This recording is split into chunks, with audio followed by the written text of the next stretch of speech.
एक ऐसी टीम जिसने शुरुआत के 2 ODI वर्ल्ड कप जीते हो, जिस टीम ने पूरे 1900s को डोमिनेट किया हो और जिस टीम ने सारी ICC ट्रॉफी जीत रखी हो। अनबीटेबल कहलाई जाने वाली वेस्ट इंडीज की वो टीम जिसे देखकर दूसरी टीम्स एक टाइम पर डरा करती थी, लेकिन उसी टीम का आज इतना बुरा हाल हो गया है कि उनके प्लेयर्स इंटरनेशनल ड्यूटी को छोड़कर IPL जैसी लीग्स पर फोकस्ड हैं और नेशनल टीम की रेपुटेशन पूरी तरीके से बिगड़ चुकी है। इतना कि पिछले कुछ सालों में वेस्ट इंडीज ICC इवेंट्स के लिए क्वालिफाई तक नहीं कर पा रही है और इस टीम का एक टाइम तो ऐसा आया था जब टीम के प्लेयर्स और क्रिकेट बोर्ड ही आपस में लड़ने लग गए थे। तो क्या वेस्ट इंडीज की इस हालत का कारण IPL में मिलने वाला बहुत सारा पैसा है या फिर इनका क्रिकेट बोर्ड ही इन सब का जिम्मेदार है? वेस्ट इंडीज में भी क्रिकेट बाकी क्रिकेट प्लेइंग कंट्रीज की तरह ही ब्रिटिश कॉलोनाइजेशन से आया था और देखते ही देखते वेस्ट इंडीज में क्रिकेट काफी पॉपुलर भी हो चुका था। Fast forward to 1975 World Cup. ये वर्ल्ड कप इंग्लैंड में खेला गया था और इस वर्ल्ड कप को वेस्ट इंडीज की टीम ने आसानी से अपने नाम कर लिया था।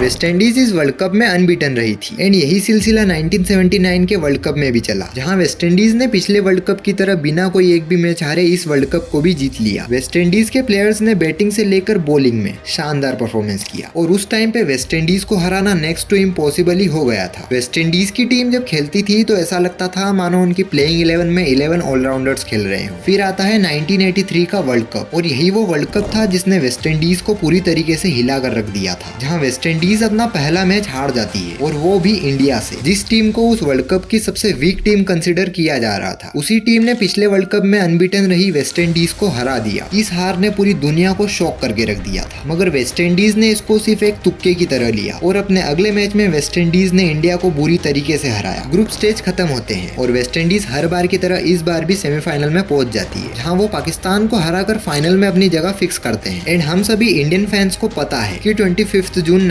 1983 के उस हिस्टोरिक डे में क्या हुआ था। इंडिया ने माइटी वेस्ट इंडीज को हराकर अपना पहला वर्ल्ड कप जीता था और मानो यहीं से वेस्ट इंडीज का वर्ल्ड कप को लेकर डाउनफॉल शुरू हो गया था। लेकिन एक वर्ल्ड कप की हार वेस्ट इंडीज को नीचे गिराने के लिए काफी नहीं थी। वेस्ट इंडीज इस वर्ल्ड कप को हारने के बाद भी अपना डोमिनेशन चालू रखती है। वेस्ट इंडीज पूरे 1900s की एंडिंग तक भी एक भी टेस्ट नहीं हारती है और टेस्ट को पूरी तरीके से डोमिनेट करती है। इन सब के साथ वेस्ट इंडीज की टीम अनबीटेबल भी लग रही थी, लेकिन अर्ली 90s में वेस्ट इंडीज के लेजेंडरी प्लेयर्स का रिटायरमेंट का टाइम आ चुका था और प्लेयर्स रिटायर भी होने लग गए थे, like son Vivian Richards, Malcolm Marshall and many more. And इन सब के रिटायरमेंट के बाद वेस्ट इंडीज की टीम काफी कमजोर भी पड़ चुकी थी। हालांकि कई बड़े प्लेयर्स अभी भी वेस्ट इंडीज का पार्ट बने हुए थे, लेकिन पहले की तरह हर टीम को हराना वेस्ट इंडीज के लिए काफी टफ हो चुका था। मैचेस को जीतने के लिए वेस्ट इंडीज के बड़े प्लेयर्स से ज्यादा एक्सपेक्टेशन रहती थी और वो पूरी होती तो ठीक, वरना वेस्ट इंडीज बुरी तरीके से पैरों तले कुचली जाती थी। और यही हुआ ऑस्ट्रेलिया से 1995 की टेस्ट सीरीज में, जहां वेस्ट इंडीज ऑस्ट्रेलिया से 3-2 से सीरीज हार जाती है और इस सीरीज के बाद वेस्ट इंडीज कभी टेस्ट में राइज ही नहीं कर पाई और आगे भी कुछ सालों बाद वेस्ट इंडीज के बड़े प्लेयर रिटायरमेंट लेते जा रहे थे। एंड अब वेस्ट इंडीज के पास ज्यादा मैच विनर्स नहीं बचे थे, लेकिन अब भी कुछ अच्छे प्लेयर्स थे जिनकी वजह से 23 साल बाद ब्रायन लारा की कैप्टनसी में वेस्ट इंडीज अपनी थर्ड ICC ट्रॉफी जीतने में कामयाब रहती है। वेस्ट इंडीज 2004 की चैंपियंस ट्रॉफी के फाइनल में इंग्लैंड को हराकर ट्रॉफी अपने नाम करती है एंड इस जीत को वेस्ट इंडीज का सनराइज देखा जा रहा था। लेकिन फिर डाउनफॉल का दूसरा विलन स्टोरी में एंट्री करता है और वो था खुद वेस्ट इंडीज क्रिकेट बोर्ड। अगले साल यानी कि 2005 में वेस्ट इंडीज टीम के स्पॉन्सर एंड प्रमोशनल राइट्स को लेकर बहस हो जाती है, जो कि काफी टाइम के बाद जाकर ठीक होती है, जिसके कारण वेस्ट इंडीज के काफी प्लेयर्स को खेलने से रोक दिया जाता है, including West Indies legendary player Brian Lara. इतने प्लेयर्स के न होने से वेस्ट इंडीज की परफॉर्मेंस भी बहुत ज्यादा खराब हो जाती है, पर थोड़े टाइम बाद ये सब ठीक हो जाता है। बट कहानी यहीं पर खत्म नहीं होती है। 2009 में भी वेस्ट इंडीज प्लेयर्स को बोर्ड की तरफ से कम पैसे मिलने के कारण उन्होंने Bangladesh tour and champions trophy में भी खेलने से मना कर दिया था। ये सब सिलसिला आगे भी बंद नहीं होता है, लेकिन हद तो तब हो जाती है जब 2014 में प्लेयर्स की सैलरी को लेकर डिस्प्यूट छिड़ जाता है, जहां basically West Indies cricket board की तरफ से प्लेयर्स को जो सैलरी दी जा रही थी वो वेस्ट इंडीज प्लेयर्स को फेयर नहीं लग रही थी। एंड इसी कारण वेस्ट इंडीज क्रिकेट बोर्ड को उस सीजन का इंडिया टूर बीच में ही कैंसिल करवाना पड़ता है और ये सब होने से वेस्ट इंडीज क्रिकेट बोर्ड की काफी बदनामी भी हो रही थी। एंड टूर को बीच में ही बंद कर देने से बीसीसीआई का भी काफी लॉस हुआ था। ये सब ड्रामा आगे इतना ज्यादा बढ़ जाता है कि वेस्ट इंडीज प्लेयर्स अपना कॉन्ट्रैक्ट कैंसिल करवाने की मांग करने लग जाते हैं। एंड इन सब चीजों के होने के बाद से ही वेस्ट इंडीज क्रिकेट टीम का डाउनफॉल स्टार्ट हो चुका था। एंड धीरे धीरे ये सब डिस्प्यूट्स बढ़ते चले गए और चीजें और ज्यादा बिगड़ती गई। एंड शायद यही सबसे बड़ा कारण है कि दुनिया भर की लीग्स में वेस्ट इंडीज के स्टार प्लेयर्स हमेशा देखने को मिलते हैं। मानो वेस्ट इंडीज के प्लेयर्स अपनी नेशनल टीम को भूलकर आईपीएल जैसी लीग्स को अपनी इंटरनेशनल टीम समझने लग गए हो। वो वेस्ट इंडीज टीम जिसमें बड़े बड़े लेजेंडरी प्लेयर्स थे, वही वेस्ट इंडीज टीम 2017 की चैंपियंस ट्रॉफी, 2022 का T20I वर्ल्ड कप एंड 2023 का ODI वर्ल्ड कप तक क्वालिफाई नहीं कर पाती है। एंड 2024 के T20I वर्ल्ड कप में भी वेस्ट इंडीज को सिर्फ होम टीम होने के कारण ही क्वालिफिकेशन मिला था। जो वेस्ट इंडीज टीम पहले के टाइम में वन साइडेड डोमिनेशन दिखाती थी, आज वही West Indies team ICC events के लिए क्वालिफाई तक नहीं कर पा रही है। अब वेस्ट इंडीज के प्लेयर्स सिर्फ T20I एंड T20I लीग्स पर ही फोकस कर रहे थे। एंड इसी कारण वेस्ट इंडीज 2012 एंड 2016 का T20I वर्ल्ड कप जीतने में सफल रही, लेकिन इसके बाद से वेस्ट इंडीज कभी उभर ही नहीं पाई, ना ही ODI में, ना ही T20I में और ना ही टेस्ट में। वेस्ट इंडीज की परफॉर्मेंस दिन ब दिन डाउन होती चली गई। एक टाइम की सबसे खतरनाक टीम जिससे दूसरी टीम्स डरा करती थी, उसी टीम का आज ये हाल होगा ये किसी ने भी नहीं सोचा होगा। वैसे आपको क्या लगता है, क्या वेस्ट इंडीज का पहले जैसा डोमिनेशन वापस आ पाएगा या फिर नहीं? मुझे कमेंट्स में जरूर बताना। So that's it in this video. Till then,